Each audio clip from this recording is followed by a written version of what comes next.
இன்னும் ரெடி ஆகல அப்படின்னு இங்கிலீஷ்ல பேசுறதா இருந்ததுன்னா நாட் ரெடி எட் அப்படின்னு பேசலாம். நாட் ரெடி எட் அப்படின்னா இன்னும் ரெடி ஆகல, அவனுக்கு நீ ரொம்ப செல்லம் கொடுக்காத அப்படின்னா எப்படிங்க பேசலாம்? எப்படி பேசலாம் அப்படின்னா don't pamper him so much அப்படின்னு பேசலாம். Don't pamper him so much, அவனுக்கு நீ ரொம்ப செல்லம் கொடுக்காத அப்படின்னு அர்த்தங்களா? சரி, அவளுக்கு ரொம்ப செல்லம் கொடுக்காத அப்படின்னு பேசுறதா இருந்ததுன்னா டோன்ட் பேம்பர் ஹர், HER அதானே? சரி, so much, don't pamper her so much அப்படின்னா அவளுக்கு நீ ரொம்ப செல்லம் கொடுக்காத. சரி, இதை உனக்காகத்தான் வாங்கினேன் அப்படின்னு எப்படி பேசலாம் அப்படின்னா I put it for you, I put it for you அப்படின்னா நான் இதை உனக்காகத்தான் வாங்கினேன். புதுசாக கார் ஒன்று வாங்கியிருக்கோம் அப்படின்னு பேசணும். நாங்கள் வாங்கி இருக்கோம் அப்படின்னு பேசுறதா இருந்ததுன்னா வி ஹாவ் பாட் அப்படின்னு பேசலாம். என் நியூ கார் அப்படின்னா ஒரு புது car, we have bought a new car அப்படின்னா புதுசாக கார் ஒன்று வாங்கியிருக்கோம். சரி, இந்த வாக்கியத்துக்கு என்ன தமிழ் அர்த்தமாக இருக்கும்னு நீங்கள் நினைக்கிறீங்க? You don't deserve to live. என்ன அர்த்தம்னு கேட்டிங்கன்னா நீ வாழவே தகுதி இல்லாதவன், நீ வாழவே தகுதி இல்லாதவ அப்படின்னு அர்த்தம்.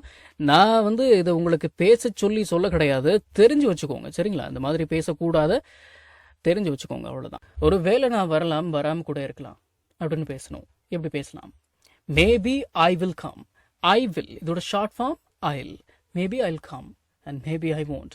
ஒரு வேளை நான் வரலாம், வராமல் கூட இருக்கலாம் அப்படின்னு அர்த்தங்களா? சரி, எனக்கு இதுக்கெல்லாம் இப்போ டைம் கிடையாது, எனக்கு இதுக்கெல்லாம் இப்போ டைம் இல்லை. எப்படி பேசலாம் அப்படின்னா ஐ ஹாவ் நோ டைம் அப்படின்னா எனக்கு டைம் கிடையாது, எனக்கு டைம் இல்லை. ஃபார் திஸ் இதுக்கு, நவ் இப்பொழுது, I have no time for this now, எனக்கு இதுக்கெல்லாம் இப்போ டைம் கிடையாது, எனக்கு இதுக்கெல்லாம் இப்போ டைம் இல்லை. இதை பற்றி அவர் உங்ககிட்ட எதுவுமே சொல்லலையா அப்படின்னு கேட்கணும். எப்படி கேட்கலாம்? டிட் ஹீ டெல் யூ அப்படின்னா அவர் உங்ககிட்ட சொன்னாரா? டிடன்ட் ஹீ டெல் யூ அப்படின்னா டிடன்ட் ஹீ டெல் யூ அப்படின்னா அவர் உங்ககிட்ட சொல்லலையா? எனிதிங் அபவுட் திஸ், இதை பற்றி எதுவும். Didn't he tell you anything about this, இதை பற்றி அவர் உங்ககிட்ட எதுவுமே சொல்லலையா? நீங்கள் டின்ட் அப்படின்னு கூட உச்சரிச்சுக்கலாம், இல்லைனா டிடன்ட் அப்படின்னு கூட உச்சரிச்சுக்கலாம்.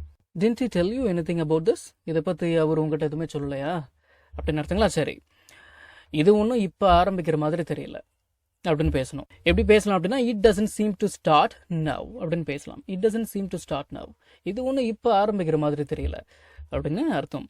உங்களுக்கு சாப்பிட்றதுக்கு ஏதாவது கொண்டு வரேன், கொஞ்சம் இருங்க, உங்களுக்கு சாப்பிட்றதுக்கு ஏதாவது கொண்டு வரேன்.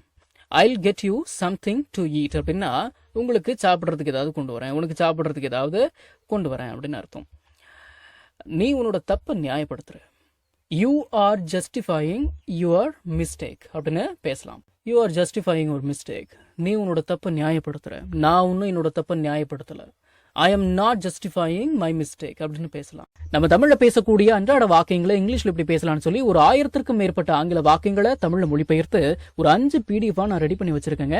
ஒரு PDF ஓட பிரைஸ் பாத்தீங்கன்னா 50 rupees. ஆனா இந்த 5 PDFையும் நீங்க 250 ரூபாய் கொடுத்து வாங்க தேவையில்லை, ஜஸ்ட் 199 rupees பே பண்ணி நீங்க வாங்கிக்கலாம். இந்த PDFஸ்ல இருக்கக்கூடிய 1000 வாக்கியங்களும் பேசக்கூடிய வாக்கியங்கள் தானே தவிர இந்த சென்டென்ஸ் கொடுத்து வச்சிருக்காங்களே இதை நான் எங்க பேச போறேன் அப்படின்ற ஃபீலே உங்களுக்கு வராது. இதை நீங்க PDF ஃபார்மேட்ல வாங்கிக்கிறதால உங்களுடைய ஃப்ரீ டைம்ல PDF ஓபன் பண்ணி போன்லயே லேர்ன் பண்ணிக்கலாம். நீங்க பணம் அனுப்பின உடனே வாட்ஸ்அப் மூலமா உங்களுக்கு 5 PDFையும் அனுப்பிடுவேன். So what are you guys waiting for? ஸ்கிரீன்ல தெரியுற நம்பருக்கு இப்பவே வாட்ஸ்அப் பண்ணுங்க, இல்லனா கால் பண்ணுங்க.